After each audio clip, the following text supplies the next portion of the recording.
This set is dedicated to Paul Curran.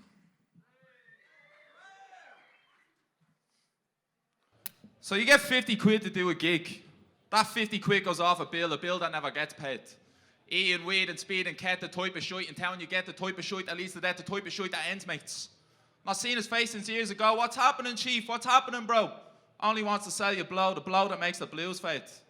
So you carve a dream and you make believe and you tell yourself that it's worth the fee that leaves the bank drained. Brain turns to mush. You lost your touch. You don't do what you love as much. The art that never gets made. Love you, Paulie.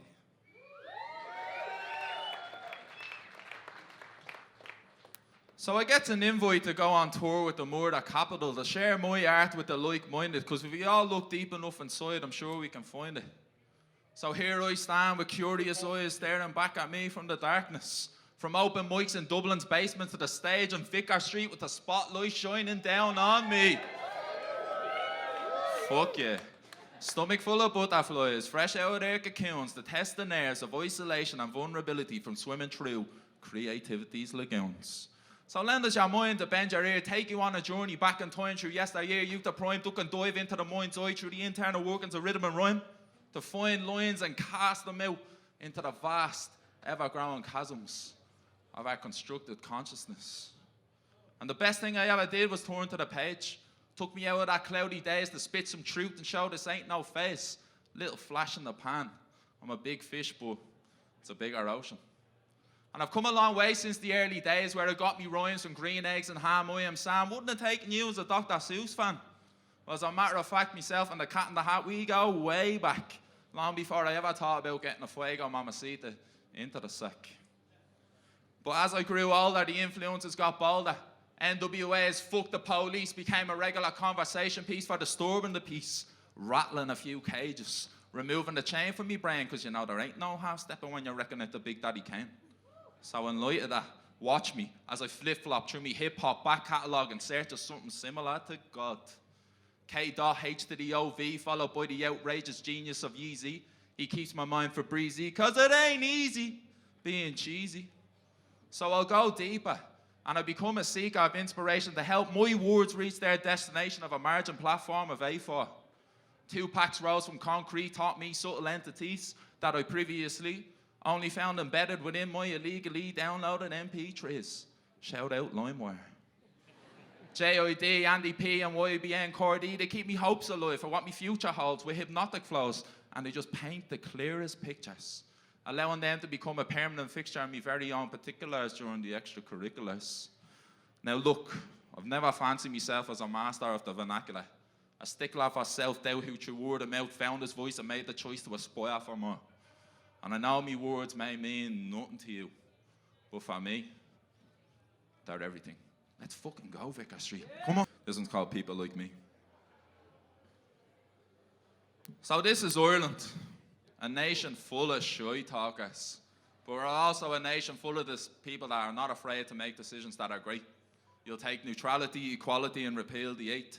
We support artistic collectives who are not afraid to speak out straight. In particular, you should check out Burnt Out, and for those I love, shout out, who through word of mouth speak for the working class people. People who have no voice, voices that long to shout, fuck the establishment. We only want peace, peace that will never come. No release, no release, no release. Let me tell you about me and where I'm from. 90s Coolock, you need to grow and be big and strong. You try never put a foot wrong, but you know yourself, that never lasts too long. Lads you went to school with getting out of there, nothing the blacker. It's the type of place that get you sparked out for calling the wrong young fella a knacker. Waiting for you in the car park like you was Tony Montana. We were only inside neck and rum like we were down in Havana, but you know yourself, that never lasts too long. You see, those actions last a lifetime in our communities. Rivalries set by a postcode, feeding into the hard man attitude, divided by our city's north and south latitudes. And I can stretch that even further to this country, divided by imaginary border lines that keep us down, labelling us the common people, a form of pollution. Well, enough of that shy talk. I'll take it back to me local, the Kilmardini Inn, where 3 generations of Coolockians' finest were not afraid to get rowdy and vocal over a few pints of plain, pulled by the barkeep Ray. Me cousin Robbie won a there one day. That's more than the doll pay. People like me. My mate Paul always said, if you're going to start writing dialogue, let's start thinking about the things that shape and define you. Like a working class schoolyard made with gravel and rocks, tracky bees running around tucked into socks. For lunch you get a ham and cheese sandwich with a frube if you're lucky. We'd always manage to get our uniforms mucky. Smashing the ball around the field on a long summer's day, footballs battered and tattered until they fell flat. Or they were nicked by some young fella from the flats who'd say, what the fuck are you going to do? Well, that is my football. We used that one in Korea and Japan, '02, mind you. That was a top football on the scheme in our concrete zoo. Much better than France 98 or USA 94, and I swear, me man, that will fucking kill me if I don't have the ball with me when I walk through that front door. Nowadays, I reminisce about stupid things, how Odeon used to be called UCI, or you do just enough schoolwork to get by. I remember they used to take us swimming to the north side bats, and a little young fella like me be buzzing, because you get to go under this little underpass that be decked out in graffiti, and I'd find humour and things like, damn, I was a rat. Then you take yourself to the local mecca of a sweet shop. Bimbos. You bimbos. Bottles of cream soda, kid, 101p jellies, and anything else that change in me back pocket could cop. But who am I to tell you who I am? I'm just a 90s Dublin man taking a stand against what is expected. To be neglected and rejected as something different. A good for nothing, Northside, Coolock, scumbag. Well, here I am. Who are you? Sound.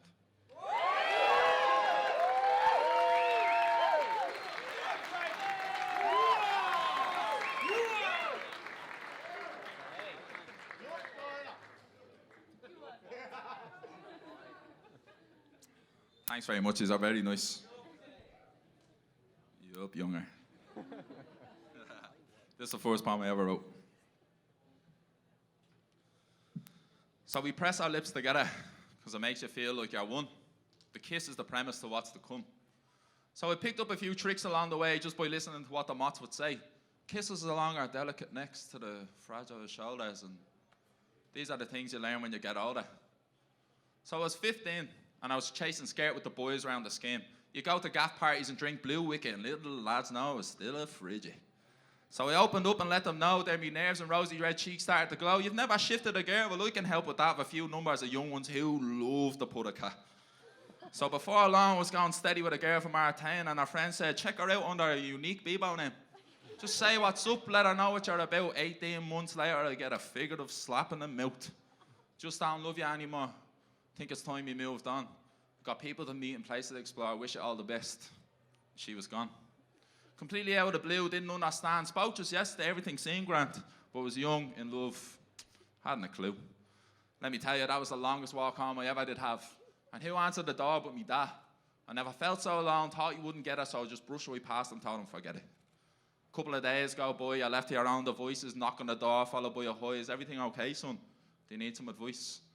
Bite me lips, say I'm fine, just a break up and get over it in time. But parents know the sus, so they didn't make a fuss. Just sat down beside me and said, listen, we know it's tough. You think you love someone, don't love you back. Start thinking about the qualities that you lack. Well, understand this, my son. We love you with all our hearts. What you need to realise is that this is only the start. You up, Tomo. Yeah. All right, this one's called Black Big Boy. So I truly believe we all have the potential to come out of our darkest moments, bursting at the seams of what we think is creativity. You're tripping off your low self-esteem, just a young boy off the scheme, feeling like the insignificant part of the big bad machine. You're told to act like a man, so you shy away from your emotions, and your parents don't have a notion. You don't hide it very well because you never share, and who really cares? Just a moody 20-something going through the motions. You remove yourself from all them little social circles, and no one really takes notice. Generation X, Y, and Z, they say you're out to become the next big star, but they can't even break bread with their enemies, pretending to be better than who they truly are. Lost. All right, settle down. I know we're all not cut from the same cloth. Ramblings of a young, dumb, living off mum, actively avoiding phone, because deep down in your heart of hearts, you just feel like scrum. Deleting messages, hitting the red button, driven up the walls with the darkest, over-the-top thoughts that drive you into the duvet. But you'll still wake up alive the next day. Alive. That's that state of consciousness that makes you believe you're worth more than your salt. But you take one wrong turn down these dilapidated streets to become a worthless victim of assault. Caught on the wrong side of it, come down. Give me your wallet, or this is going through your socket. That was a junkie slump around the back alleys of Dublin town. I was staring at the used needle straight out of his tie. He was only after a few rattlers out of my back pocket because he's always chasing his elusive first high. And now I'm caught between separation and anxiety, so I stick my headphones on and escape the world around me. I wonder what the rap game be like if Biggie and Tupac didn't die. Would you be on the east or the west side or follow a tribe? Call it a quest, but figuring out your right from your left to create some want attention. Churns in your stomach like a knot that makes you feel more alive than looking into your lover's eyes will ever do. And she never loved me, failed to mention. I projected the blame because I never paid attention. And what felt like love at first sight in the beginning was more like romance on a cold, icy stone. But just like Ellen's fish, you just keep swimming. Just keep swimming. So heed this advice. Embrace every moment as your own. I realise these are sounding like raging rants about life is tough, we don't know if we can make it. You're chained to your past when you collect the Premier League stickers. You get 2 for the shiny and teachers will confiscate them, telling us to focus on our education. I'm looking back at this at 28, wishing it was as simple as collecting stickers and filling the book, the paperback pages, not giving a fuck. Now, greater sense of accomplishment when you fill them books up. If only me goals today would acquire the same drive. So what does it all mean? Everything gets so serious and people are quick to judge. I just want to go back to when Theo and me, we could sling a few handfuls of muck off the windows of Mr. Brown's bus. You get a clip around the ear and a forced apology for saying such a fuss. Now just smoke loads of joints. Watch Rick and Morty. Ask yourself, what's the fucking point as I'm slowly edging towards 40? Still plenty of time in between. I'll start to realise that I am who I am due to the past and start to live like each day is me last. And you see, that's the problem with this day and age. We're constantly looking back. We're filled with insecure rage and our egos are under attack. This is the time to make waves in the era of good vibes and endless possibilities in which we all just so dearly crave. So I'm doing me, and you should do you. Indeed. Don't let them drag us down with their negativity that stops them from achieving their pipe dreams due to their lack of creativity. I'll keep reaching for me black big biro and hope me words just transcend through time and still resonate with the youths of tomorrow. Yeah. Yep.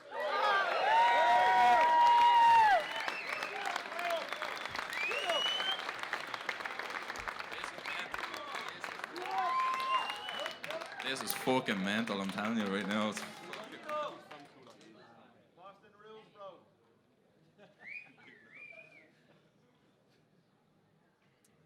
Any bookworms in?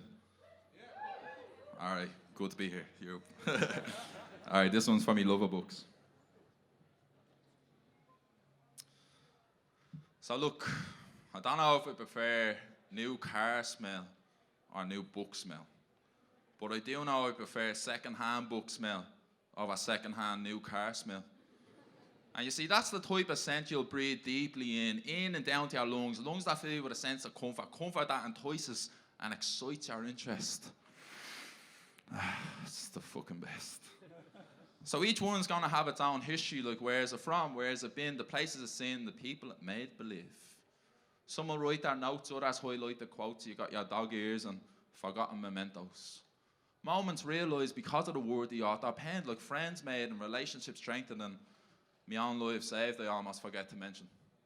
So come along and transport your imagination and escape your reality into the pages of your new favourite fiction. Whether that's Camus' The Fall, Coelho's Alchemist, Murakami's Wind-Up Bird, or we just dream of living like Gatsby. We can't help but try and relate, long for those familiar thoughts and say, that sounds a lot like me. Then, once your own words start to flow to show the world the things you know and can create with that pen, you can't help but think if your words may one day rival the most talented men, did they doubt themselves, turning towards the pages that preceded them, burning for the spark, longing to be a part of a canon that fades, bends, and unwinds the bounds of time. So until then, I'll be just fine, scribing me rhymes in the margins on my own lines, hoping to find words worthy of even one soul's time. To hear these words of mine and incite a desire that lights a fire for them as well. And I can just see it all so clearly now, just some young fella, some future scheme, picking up his own paperback with a story to tell. That's why I love second-hand book smell. Nice one. Yeah. The whole tour that I've been on has been incredible, and I can't thank the Murdoch couple enough for the opportunity they gave me fucking unbelievable. Like it's been an absolute dream. I don't know how I'm gonna go back to work on Monday. Like it's gonna be a nightmare. Like, but we enjoy the moment that we're in. So just a bit of mental health positivity. You know, a couple of years ago, a few people here lost a very good friend of ours through suicide, and I know there's people in the room that have experienced that as well. So don't be afraid to speak up and let people know you're not all right. That it's okay to not be okay. Put your arm around each other, say hello, give someone a smile. It takes 2 seconds, and it could mean the world to them. So look after yourselves, yeah.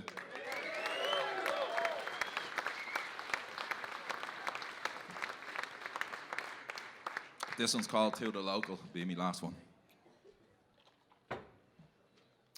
So roll up, it's time to start the show. Word on the street is that the killer's on wheels, let's get ready and go. Let me tell you about one of those nights under the dim lights at Kenneth's Lounge.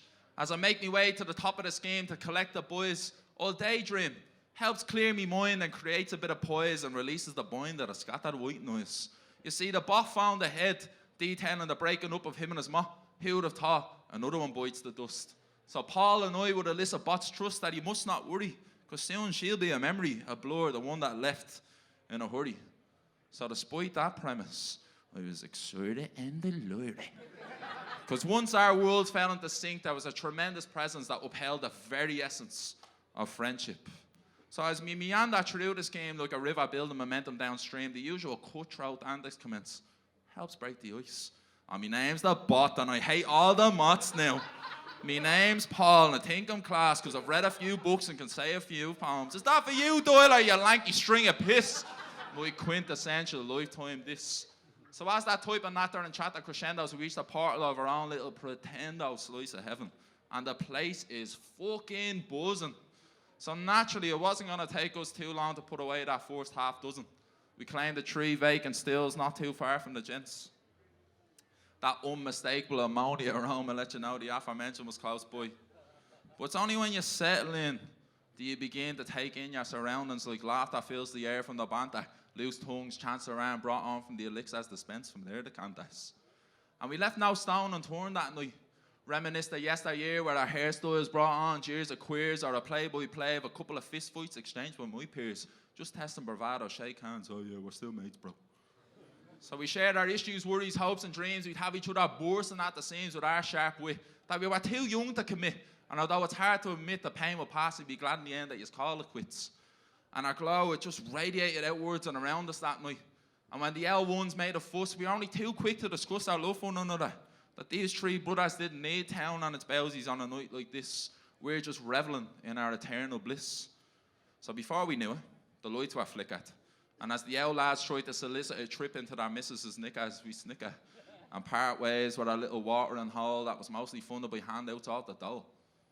Now, the Bot had alluded earlier to a cheeky trip to chance for some much-needed sus, and thus commenced our gluttonous rage as we tore apart that 3-in-1 slop poured into our takeaway trays. And then the Bot pipes up. Boys, I love yous. Can we do this more often? Few gargles and the Bot would soften. Before we cut each other down again. And that's where the lines become blurred. And without saying a word, we just knew we were meant to be. Thank you so fucking much, Vicar. Have a great night. These are fucking class. Thank you so much. Boy is a point after.